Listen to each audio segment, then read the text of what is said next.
हाँ जी अस्सलाम वालेकुम पिजन कॉर्नर चैनल में खुश आमदीद। कितनी लंबाई दे है ये हाइट कितनी है भला? 70 फुटन चाहिए जी। वो चौधरी मुहम्मद अकमल बैठा जी, फैसलाबाद की नामी ग्रामी शख्सियत। तो जाल बन्नन दिया जनाब। आ देखो ए तकरीबन 70 फुट के उत्ते चढ़िया। हुण इहदी बहादरी की मिसाल दिखावांगे जनाब। ये आ थल्ले रोड आ साडा। ये देखो इन्नी ऊंचाई है जी जमीना तो। आ मेन रोड आ डबल स्टोरी ट्रिपल स्टोरी चौथी स्टोरी के उत्ते जनाब मैं खड़ा। यह जाल बना दिया वा देखो जी।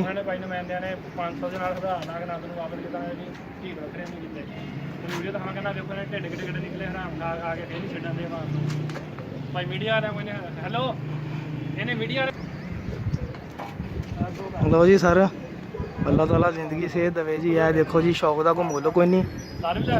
देखो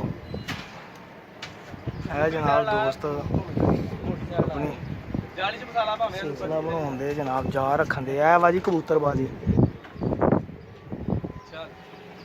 देखो ना हाइट देखो तुम यकीन करो कोई मकान छत उच्चा नहीं है। ਇਹ ਵੱਡੇ ਖੰਭੇ ਦੀ ਬਿਲਕੁਲ ਨੋਕ ਦੇ ਬਰਾਬਰ ਆ।